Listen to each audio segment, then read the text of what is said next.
ठरलं तर मग मालिकेच्या येणाऱ्या आठवड्यामध्ये अखेर आपण ज्या क्षणांची वाट बघत होतो आणि आत्तापर्यंत जे रविराजला जमले नाही ते प्रतिमाने करून दाखवत अर्जुन आणि सायलीने प्रियाने खोटी डिव्होर्स पेपरवरती सायलीची सही करून अर्जुन सायलीला वेगवेगळे करण्याचा प्रयत्न केल्याचे जेव्हा रविराज समोर येते त्यानंतर मात्र प्रियाचा खरा चेहरा प्रतिमाने ओळखून घरी आणलेल्या प्रियाची आता भयानक दोन सत्य प्रतिमा रविराजला सांगून रविराज कोणते दोन भयानक निर्णय घेतात आणि भयानक निर्णय घेऊन प्रतिमाने सांगितलेल्या एकाच सल्ल्याने आता रविराजला प्रिया ही तन्वी नसल्याच्या सत्याचा प्रतिमा कशी सिनेमा दाखवते आणि मधुभाऊच्या भयानक उलगड्याने प्रिया तन्वी नसल्याचे समोर येताच आता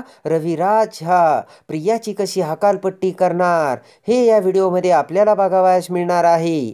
तरी हा व्हिडिओ शेवटपर्यंत पहा. त्यामध्ये आता सायलीने अर्जुनला सांगितलेले असते की अर्जुन सर, अहो एक गोष्ट तर माझ्या ध्यानात आलीच नाही, ती म्हणजे माझी खोटी सही फक्त एकच व्यक्ती करू शकते आणि ती म्हणजे प्रिया आहे. तेव्हा आता अर्जुनने देखील भयानक डाव खेळलेला असतो आणि आता तन्वी मी तुला कशी अद्दल घडवतो ना हे तू बघतच राहा असे म्हणत आता अर्जुनने डिनरसाठी आता रविराज आणि तन्वीला इन्व्हाइट केलेलं असतं. रविराज तन्वी सुभेदारांच्या घरी आलेले असतात आणि त्याच वेळेस आता अर्जुन आणि सायली डिव्होर्स पेपर रविराजला दाखवून प्रियाचं खरं रूप आणि प्रियाने केलेला कारनामा रविराज समोर अर्जुन आणि सायलीने आणलेला असतो. आणि आता प्रियाने आमच्या खोट्या डिव्होर्स पेपरवरती कशी साईन केली याचा रंगेहात प्रियाला पकडून साने वकिलांची रेकॉर्डिंग दाखवत आता रविराज समोर आणलेलं असतं. आणि आता सानेंनी हुशारीने प्रियाचे बोलणे रेकॉर्ड केलेले असते आणि त्यामध्ये मला तन्वी किल्लेदारांनी आता हे सगळं करायला भाग पाडल्याचे आता रविराज समोर येताच आता भयानक सत्याचा उलगडा झालेला असतो. सायली ही नाते तोडणारी नसून नाते जोडणारी आहे यावरती रविराजांचा विश्वास असतो आणि त्याच विश्वासाने अर्जुन आणि सायलीमधले नाते तोडण्याचा प्रियाने प्रयत्न केला आणि डिव्होर्स पेपरवरती सायलीची खोटी सही करून साने वकिलांच्या मदतीने आता गैरफायदा घेत प्रियाने नोटीस कशी पाठवली हे सत्य रविराज समोर येऊन रविराजला आता प्रियाचा खूप राग आलेला असतो. आणि इकडे आता सायलीने प्रियाच्या कानाखाली मारून दुधाचे दूध आणि पाण्याचे पाणी केलेलं असतं. तन्वीला आता तोंड दाखवायला सुद्धा जागा उरलेली नसते आणि आपलं सगळं पितळ बाहेर पडलं याचा आता तन्वीला खूप मोठा पश्चाताप झालेला असतो. रविराज समोर आपला पर्दाफाश केला यामुळे आता तन्वीने खाली मान घातलेली असते. रागाने आता सुभेदारांच्या घरी तन्वीने आपल्या इज्जतीच्या चिंधड्या उडवल्या याचा आता रविराजला खूप राग आलेला असतो.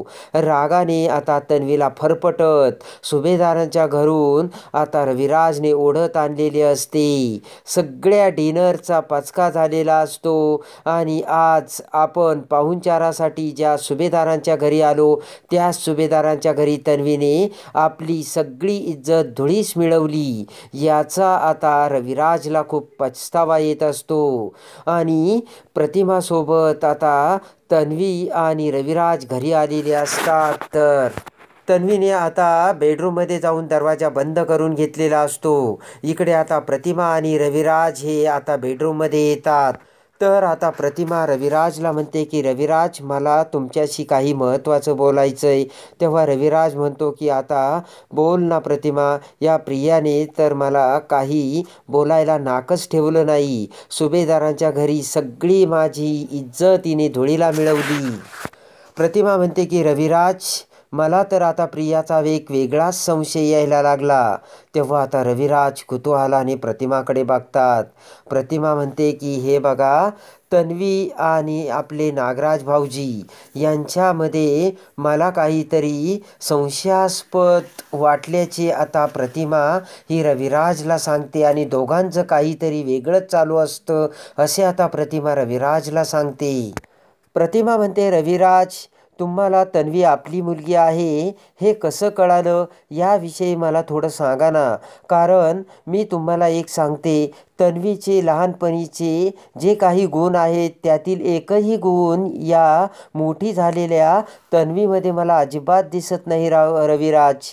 तन्वी तर ही अगदी तन्वीच्या विरुद्ध करते आणि विरुद्धच वागते. रविराज म्हणतो की तन्वी असं का वागते ते मला देखील कळत नाही आहे आणि मला देखील तिचं वागणं जरा संशयास्पदच वाटू राहिलं आहे प्रतिमा.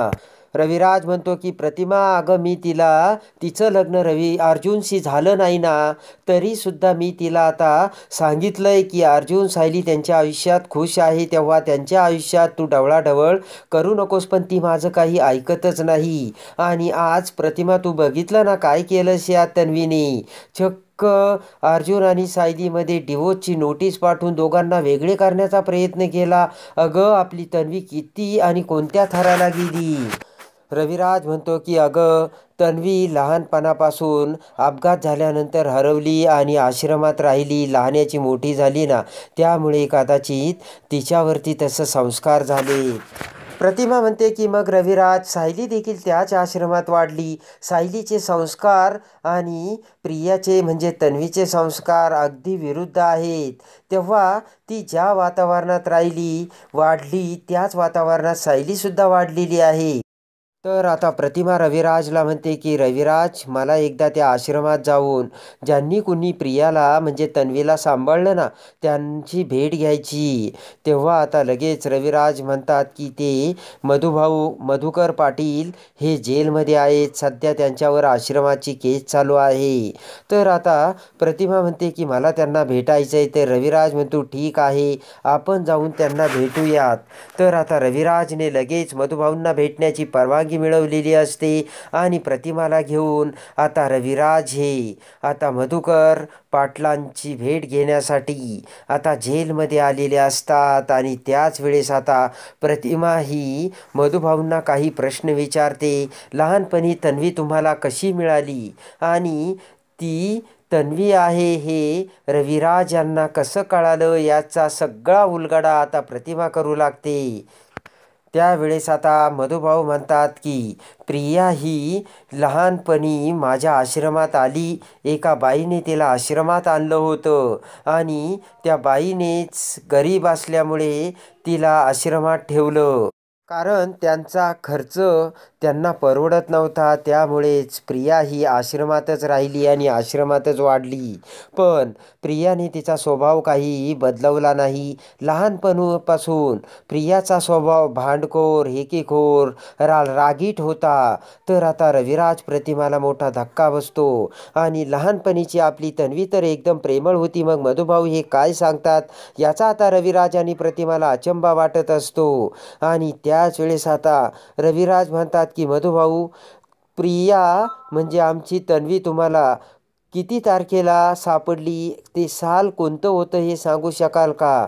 तर लगेचच आता मधुभाऊ आता प्रिया ही आश्रमात आल्याची तारीख आता रविराजला सांगतात आणि ती तारीख ऐकून रविराजला मोठा धक्का बसलेला असतो. आणि आता ॲक्सिडेंट होण्याच्या अगोदर 6 महिने प्रिया ही सायलीच्या अगोदर आश्रमात आली होती हे सत्य रविराज समोर आलेलं असतं.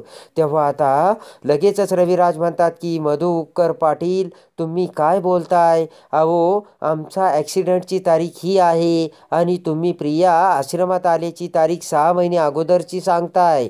तर आता मधुभाऊ म्हणतात की हे बघा वकील साहेब, आश्रमात एखादा मुलगा ज्या वेळेस येतो त्यावेळेस आश्रमात रजिस्टरमध्ये त्याची येण्याची तारीख नोंद केली जाते. त्याच्याजवळील असलेल्या वस्तू आम्ही जवळ घेऊन त्यासुद्धा जपून ठेवतो. तेव्हा तुम्ही हे खोटं ठरवू शकत नाही. वाटलंच तर तुम्ही आश्रमाच्या रजिस्टरमध्ये सुद्धा प्रियाची आश्रमात एंट्री झाल्याची तारीख बघू शकता. आणि ते ऐकताच रविराज प्रतिमाला मोठा धक्का बसलेला असतो आणि प्रिया ही तन्वी नसल्याचे सगळ्यात भयानक सत्य मधुभाऊंनी आता रविराज आणि प्रतिमासमोर आणलेलं असतं. आणि ज्या प्रियाला आपण तन्वी समजत होतो त्या प्रियाची वागणूक आणि तिची आश्रमात येण्याची तारीख यावरून प्रिया ही तन्वी नसल्याचा संशय आणि ते सत्य रविराज समोर आलेले असते. त्याच वेळेस आता प्रतिमा रविराजला म्हणते की रविराज, हाच संशय आता मला देखील, मी प्रियाबरोबर एवढ्या दिवसापासून राहत आहे ना, तेव्हा मला सुद्धा यायला लागलाय. आणि आज तर ज्या मधुभाऊंनी प्रियाला लहानचे मोठे केले त्यांनी तर हे उघडच केलं आहे.